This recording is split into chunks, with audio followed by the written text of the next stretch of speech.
The old man who waited 40 years on the same porch. Well, howdy there, friends. Welcome back to PorchTales. Mighty fine evening we got ourselves tonight, ain't it? The way that sunsets paint in the sky reminds me of a story my granddaddy used to tell. A story about waiting, about faith, and about how some promises are worth keeping no matter how many seasons pass you by. You see, back in my hometown of Pinewood Creek, little spot on the map you probably never heard of, there lived an old man named Ezekiel Thomas. Most folks just called him Old Zeke. His weathered face had more stories carved into it than the oak tree that stood tall beside his farmhouse. That oak, much like Zeke himself, had seen its fair share of storms, droughts, and golden days. When I was just a young buck, no more than 7 or 8, I'd ride my bicycle past Zeke's place on my way to the fishing hole beyond his property. Every day, rain or shine, that old man would be sitting there on his front porch, rocking back and forth in that hand-carved chair of his, always fastened the long dirt road that led up to his house, like he was expecting someone. "Afternoon, Mr. Thomas," I'd call out, as my mama raised me with proper manners. "Afternoon, young man," he'd reply with the tip of his worn leather hat. "Catching anything good these days?" We'd exchange pleasantries, maybe talk about the weather or how my schooling was going. But he never left that porch. Not once did I see him wander beyond the steps that led down to his front yard. The locals had their theories, of course. Some said he was waiting for a long-lost love. Others figured he was just plain peculiar, the way some folks get when they've lived alone too long. Now, my daddy, he was the town's doctor, was one of the few people Zeke would allow inside his home for more than just a quick hello.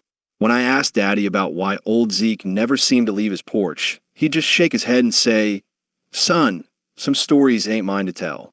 Years passed. I grew taller. My voice deepened.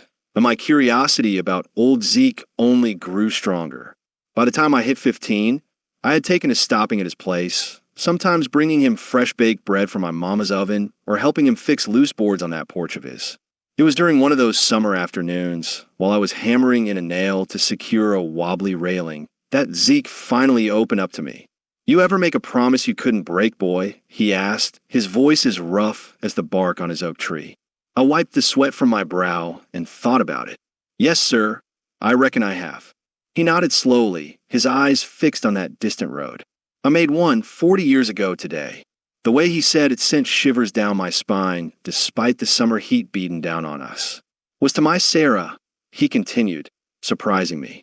In all my years of knowing him, he'd never mentioned a Sarah before. "Most beautiful woman these eyes have ever seen. Hair like golden wheat in the harvest sun. Laugh that could make even the sourest old coot smile." He reached into his pocket and pulled out a silver pocket watch, its cover engraved with intricate designs that had been worn down by decades of thumbs caressing it. "Sarah and I, we was supposed to get married in the spring of 37. Had it all planned out. The whole town was invited." His eyes took on a faraway look. But then the war came, and like many young men with fire in their bellies and duty in their hearts, I enlisted. He clicked open the watch. Inside was a small photograph of a young woman with a smile that indeed seemed capable of lighting up the darkest night. The night before I shipped out, we sat right here on this very porch. The war was supposed to be over quick, they said. I'd be back before she even had time to miss me properly. He chuckled, but there was no humor in it. I promised her, right as that sun was set in, just like it is now, that I'd come back to her. And she promised she'd wait for me, right here on this porch. My hammer lay forgotten beside me as I listened, completely captivated. We wrote letters, of course. Hers kept me going through some of the darkest days a man could imagine. But then, in 44, they just stopped coming up. His voice cracked slightly. Last one I got, she mentioned she hadn't been feeling well.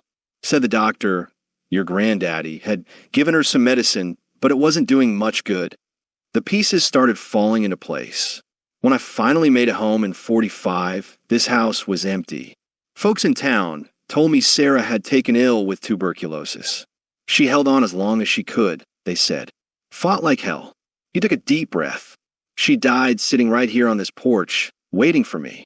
Her last words, according to your granddaddy who was with her at the end, were that she kept her promise. She waited. I felt tears welling up in my eyes, and I didn't bother wiping them away. So, I made a new promise that day, Zeke said, closing the pocket watch with a gentle click. I promised her that I'd wait here too. That one day, we'd be together again. And when that day comes, I want to be right here where I promised I'd return to her. That was the first time I truly understood what devotion meant. Not the kind you read about in storybooks or see in those moving pictures of the theater, but the kind that anchors a soul to a single spot for 40 years and counting. As the years continued to roll by, I went off to college, then came back to take over my daddy's medical practice.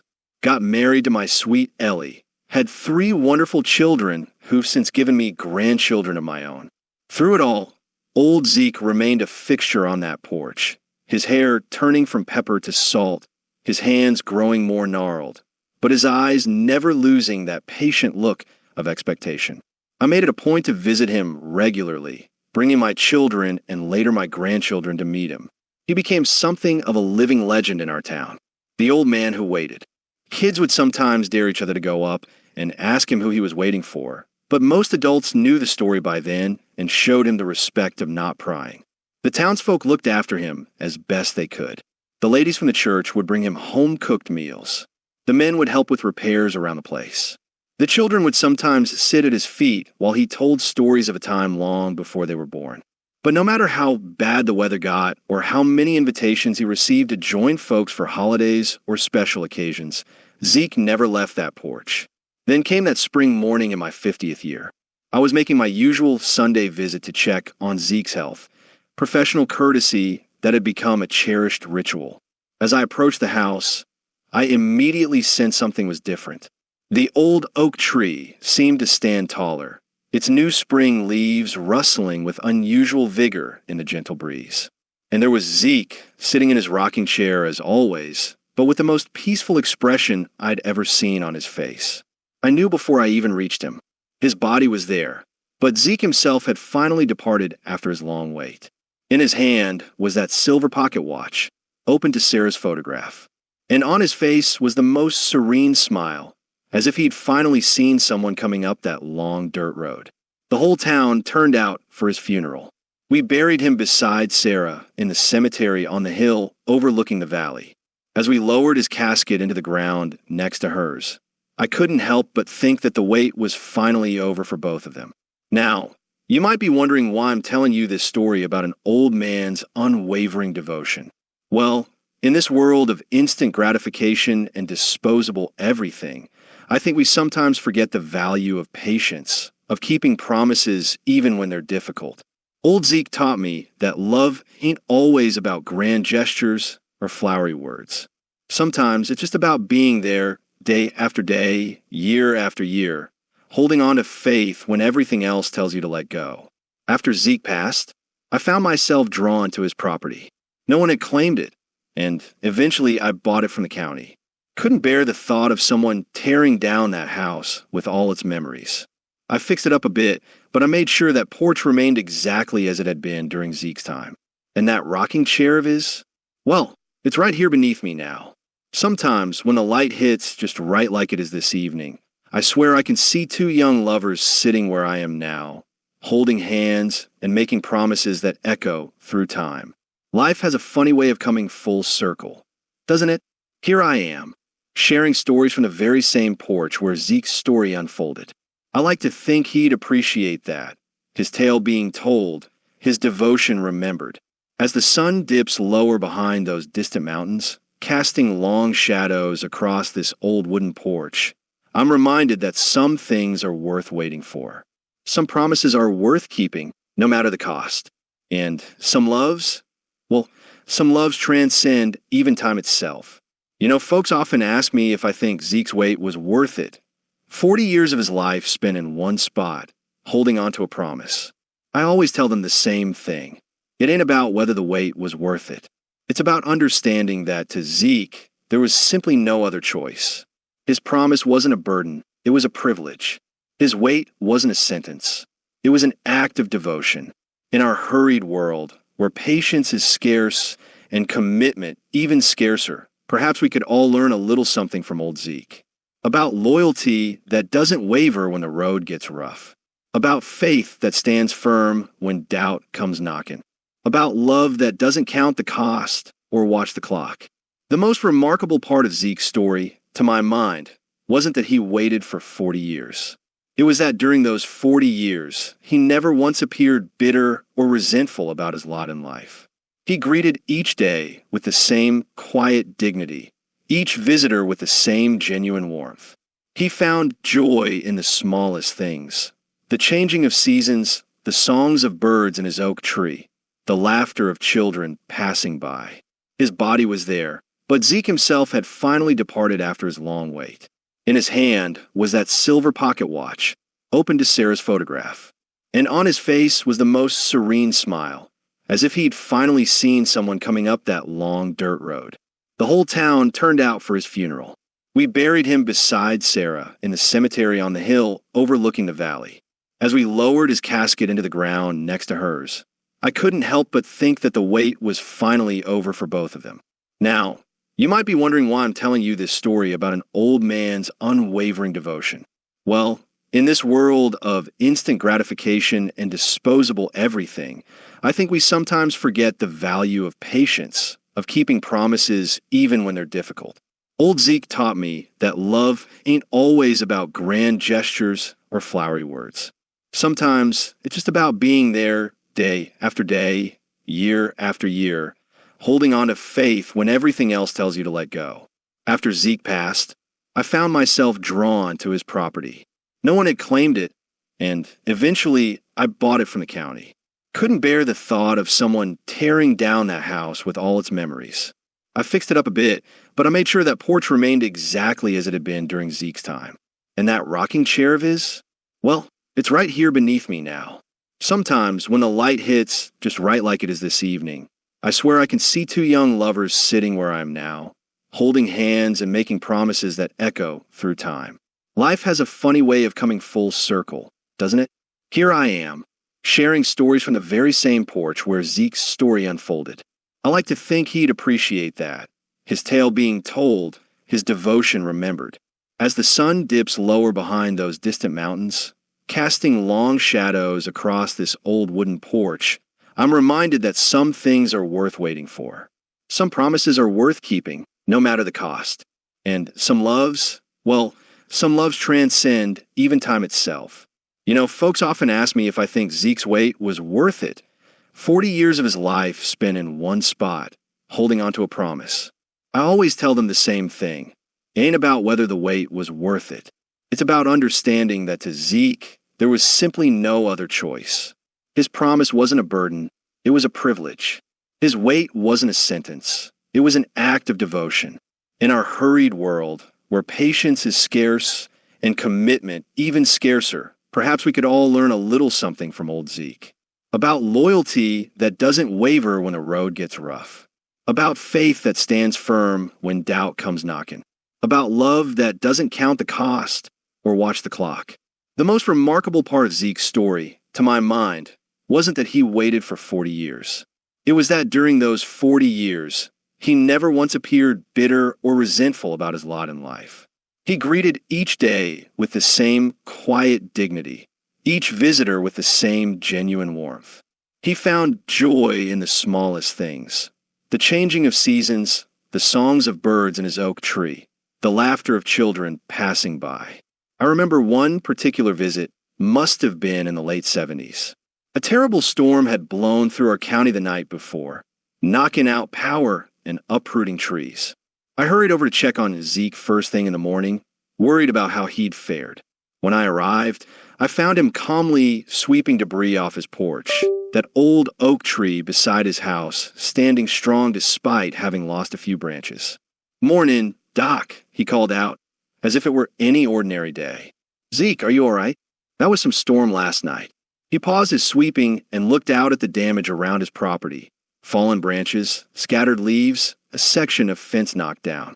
"You know what Sarah used to say about storms?" he asked, leaning on his broom.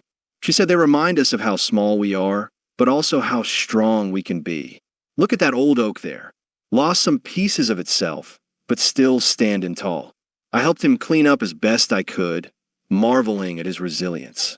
Here was a man who had every reason to curse the heavens, yet he chose to see beauty in the aftermath of destruction. That was Zeke's gift, finding meaning in waiting, purpose in patience. While the rest of the world rushed by, chasing after the next big thing, he understood the value of stillness, of being fully present in one spot. There's a lesson in that for all of us, I reckon. Not that we should all pick a porch and plan ourselves there for decades, but that perhaps we'd be happier if we learned to be more fully where we are instead of always straining toward where we think we should be next. As twilight deepens around us now, and the first stars begin to appear in that vast Texas sky, I'm reminded of something else Zeke once told me. It was on my last visit to him before he passed. You know what I've learned from all these years of waiting, Doc? He said, his voice barely above a whisper. What's that, Zeke? I asked, leaning in close to hear him. That wait-in itself can be a kind of journey. My body's been here on this porch, but my heart and mind have traveled to places you couldn't imagine. I've relived every moment with my Sarah 1,000 times over. I've wandered through memories so vivid I could smell the wildflowers in her hair. And in the quiet hours, when the world is asleep and it's just me and the stars above, I've felt her presence so strongly it's like she never left. He patted my hand with his gnarled fingers. Don't pity me for waiting, son. Some folks spend their whole lives running from place to place, never really seeing any of them. Me? I've seen everything worth seeing, right from this spot. I think about those words often, especially on evenings like this when the sunset paints the sky in colors so beautiful they almost hurt to look at. Makes me wonder how many sunsets like this I've missed while busying myself with things that, in the grand scheme of it all, didn't really matter much. Zeke's life might seem tragic to some, a man frozen in time by a promise made to a woman long gone. But I've come to see it differently. His was a life of remarkable purpose, of unwavering devotion.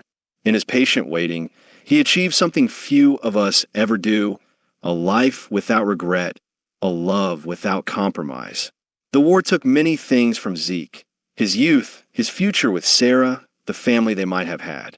But it couldn't take his integrity. It couldn't make him break his word. When he returned to find her gone, he could have left, started fresh somewhere else where memories didn't haunt every corner. Many would have, but not Zeke. He understood something fundamental about promises, that they're not just about the person you make them to. They're about who you become by keeping them. You know, there's an old cedar chest in the attic of this house. After Zeke passed, I found it filled with every letter Sarah had ever written to him during the war. Hundreds of them, each one worn at the edges from being read and reread countless times. I also found his letters to her, the ones he wrote after learning of her death. He kept writing to her for years afterward, telling her about his days, about the changing town, about his unwavering love. Those letters are perhaps the most beautiful testament to devotion I've ever encountered. Not because they're filled with flowery language or grand declarations. Quite the opposite. They're remarkably ordinary, filled with the small details of daily life. The cardinal that built a nest in the oak tree. The way the first snow of winter transformed the landscape. The new family that moved in down the road. It was as if, even in death, he wanted to share everything with her to ensure that when they met again, she wouldn't have missed a single moment of his life without her. There's one passage from those letters that has stayed with me. It was dated exactly 20 years after her passing. He wrote, "My dear Sarah, 2 decades without your smile, and yet I feel you nearer with each passing day. The townsfolk think me a fool, I suspect, though they're too kind to say it. They don't understand that waiting for you isn't a burden I bear, but a gift I've been given. For in this waiting, I've learned to see the world through different eyes, not rushing toward what's next, but savoring what is. And what is, my love, is a world still full of beauty, despite your absence from it. The mockingbird that sings from our oak each morning reminds me of your laugh. The wildflowers that bloom each spring along the fence line carry your scent. The stars above our porch each night shine with your spirit. In waiting for you, I have not lost years. I have gained a deeper appreciation for every minute granted to me. And that, my darling, is perhaps the greatest gift you've given me, even in your absence. Isn't that something? To find such meaning, such profound gratitude in what others might see as merely loss and loneliness. As I rock here in Zeke's chair, watching the last sliver of sun disappear beyond the horizon, I wonder about the promises we make to each other in this life. How many do we keep? How many do we break? Thinking the breaking doesn't matter much in the grand scheme of things. Zeke would tell us it all matters. Every promise kept reinforces who we truly are. Every promise broken chips away at that foundation, little by little, until we risk becoming someone we no longer recognize. The night is settling in now, bringing with it a gentle chorus of crickets and the occasional distant hoot of an owl.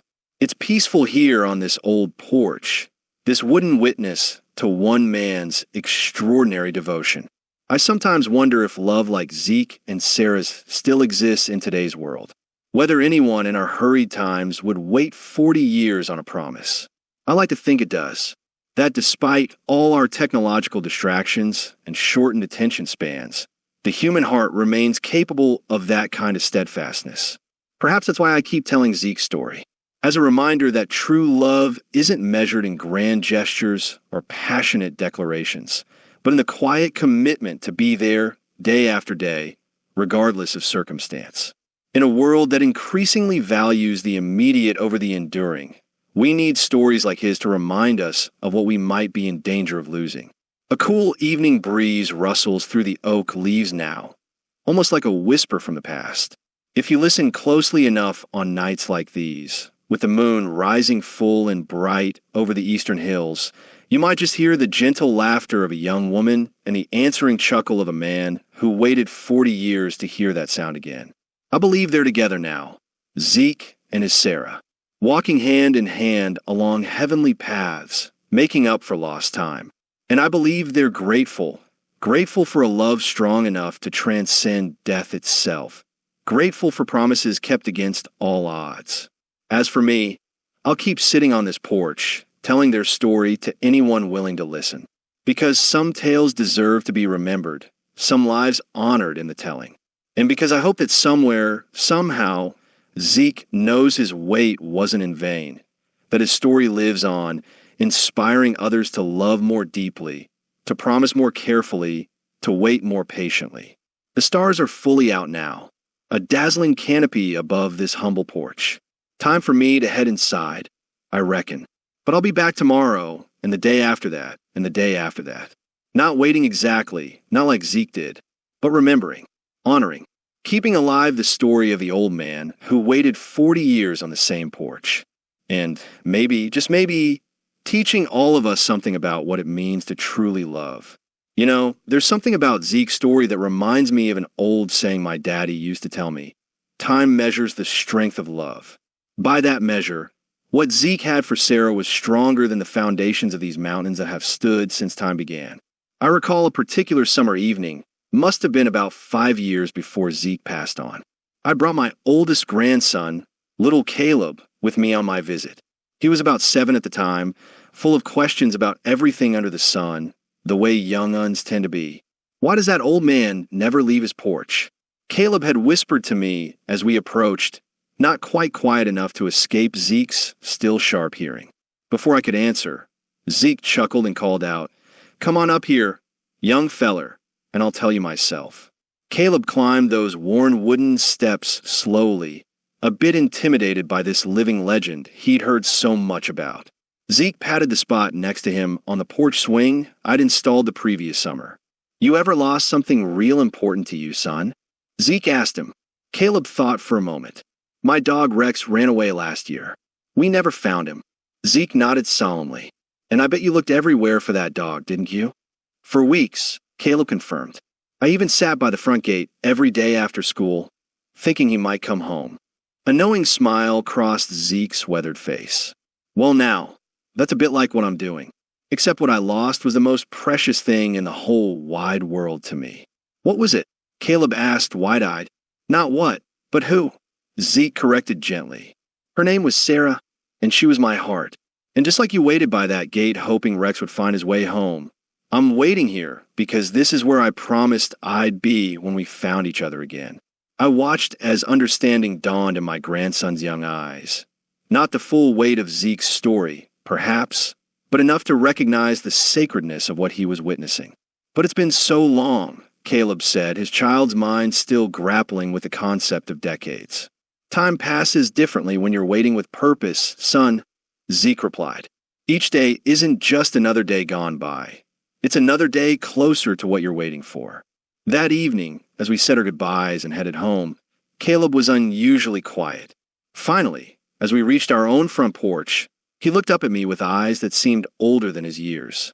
Grandpa, he said thoughtfully, I think that's the biggest love I ever heard of. Out of the mouths of babes, as they say. That child had captured in one simple sentence what many adults never fully comprehend. The immeasurable depth of true devotion. I've often thought about that conversation in the years since, especially when I hear folks talking about relationships like they're disposable things, to be discarded at the first sign of trouble or boredom. What would our world look like, I wonder, if more of us loved with even a fraction of Zeke's steadfastness? Now, I don't mean to suggest that everyone should spend 40 years sitting on a porch. Zeke's story is extraordinary precisely because it's exceptional. But the principle behind it, the unwavering commitment, the patience, the faith, those are qualities we could all stand and nurture a bit more. I remember another visit to Zeke's porch, this one during a particularly harsh winter.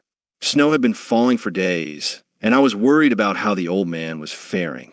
I trudged through knee-deep drifts to bring him supplies and check his health. When I arrived, I found him, as always, in his chair on the porch, though he'd moved it back against the house wall to avoid the worst of the wind and snow. He was bundled in layers of blankets, his breath visible in the frigid air. "Good Lord, Zeke," I exclaimed. "You'll catch your death out here. Why don't you wait inside by the fire, just until this cold snap passes?" He looked at me with those clear blue eyes that had seen nearly a century of changing seasons. "Can't do that, Doc," he said simply. "What if today's the day? Sarah wouldn't want you freezing to death waiting for her," I argued. A small smile played at the corners of his mouth. "Sarah knows exactly where to find me," he replied. "And a little cold never hurt nobody with warm memories to keep them cozy." That was Zeke all over. Stubborn as a mule, but with a poetic soul that could find beauty in the harshest circumstances. I gave up trying to convince him and instead arranged for the church ladies to check on him more frequently during the cold spell, bringing hot meals and extra firewood for the small stove he kept just inside the doorway. The town's relationship with Zeke evolved over the years. What had once been viewed as peculiar behavior gradually became recognized as something bordering on sacred. People spoke of him in hushed, respectful tones. Young couples would sometimes visit his porch to share their engagement news, as if seeking a blessing from the patron saint of enduring love. And Zeke embraced this role with humble grace. He never preached or lectured about devotion. He simply lived it day after day, season after season, decade after decade. There was a filmmaker from the city who came through town once, back in the early 80s. Heard about Zeke somehow and wanted to make one of those documentary pictures about him. Offered Zeke a fair bit of money too, from what I understand. Zeke declined politely but firmly. "My waiting ain't for show," he told the disappointed filmmaker. "It's between me, Sarah, and the good Lord above. Don't need cameras pointing at it." That was the thing about Zeke that I admired most. His devotion wasn't performative. It wasn't for attention or acclaim. It was simply the natural expression of who he was and what he believed. In a world increasingly obsessed with broadcasting every moment of our lives for others to see, there's something profoundly countercultural about such private faithfulness. Zeke's house still stands, you know. After I bought the property, I had offers from folks wanting to turn it into all sorts of things. A museum, a restaurant, even a wedding venue. I turned them all down. This place deserves to remain what it always was, a home where extraordinary love once dwelled. I come out here most evenings now, especially as I've gotten older myself. There's a peace to be found in watching the sun set from this porch, a connection to something larger than myself. Sometimes I bring the grandkids, sometimes old friends. Often, I come alone just to sit and think and remember. My Ellie teases me about it sometimes. "One day you'll be the old man of legend," she jokes, "the one who can't stay away from that porch." Maybe she's right. Maybe there's something about this place that calls to certain souls. Those who understand that some spots on this earth are made sacred not by official designation, but by the depth of emotion experienced there. Zeke kept a journal. Did you know that? Found it tucked away in that cedar chest with Sarah's letters. Most entries were brief, just a few lines about the weather, wildlife sightings, visitors who'd stopped by. But every single entry ended the same way. Not today, but perhaps tomorrow. That simple phrase captivates me. The perpetual hope, renewed each morning despite 40 years of disappointment. Never she's not coming. Always not yet. The subtle but crucial difference between resignation and anticipation. I've tried to apply that perspective to my own life. When facing setbacks or delays, instead of focusing on what hasn't happened yet, I try to view it as Zeke would, not as a final no, but as a not yet. It's remarkable how that small shift in thinking can transform discouragement into patience. The most frequent question people ask when they hear Zeke's story is whether I think he was happy. It's a complex question, isn't it? By conventional standards of happiness, variety, excitement, new experiences, perhaps not. But I believe Zeke understood something that many of us miss in our pursuit of happiness: the difference between pleasure and fulfillment. Pleasure comes and goes. It's found in changing experiences, novel encounters, fresh stimulation. Fulfillment, on the other hand, can be found in constancy, in depth rather than breadth. By that measure, I believe Zeke lived one of the most fulfilled lives I've ever witnessed. I remember asking him once, during one of our many conversations on this very porch, whether he ever regretted his decision to wait. It was an intrusive question, perhaps, but our friendship had deepened enough over the years that I felt I could ask it. He was quiet for so long that I thought he might not answer. Finally, he spoke, his voice soft but clear. "Regret happens when you wonder about roads not taken," he said. But I never saw any other road. From the moment I returned and learned what had happened, there was only one path for me. How can you regret a choice you never really made? I've thought about that answer many times since. So often, we agonize over decisions, wondering if we've chosen correctly, if we've optimized our lives for maximum happiness. Zeke bypassed all that mental turmoil. For him, love wasn't a choice to be made and remade daily. It was simply who he was. As the years passed and Zeke grew older, many in town worried about his physical well-being, living alone as he did. There were offers to help him move into the retirement home in the next county, or to have someone live with him as a caretaker. He declined them all with that gentle stubbornness of his. "I've managed just fine all these years," he'd say, "and I aim to be right here when my time comes." His time, when it finally did come, arrived with the same quiet dignity that characterized his life. Doc Peterson, who took over most of my practice when I semi-retired, was the one who found him that spring morning. He called me immediately. "He looks peaceful," Doc said over the phone. Like he just decided it was time to sleep and didn't wake up. When I arrived, I found that Doc's assessment was spot on. There was no sign of struggle or distress. Just Zeke, sitting in a chair, his eyes closed as if he'd just nodded off while watching the road. As we prepared for his funeral, a remarkable thing happened. People from all over the county began stopping by, leaving flowers, handwritten notes, small mementos on Zeke's porch. Some are folks I rec.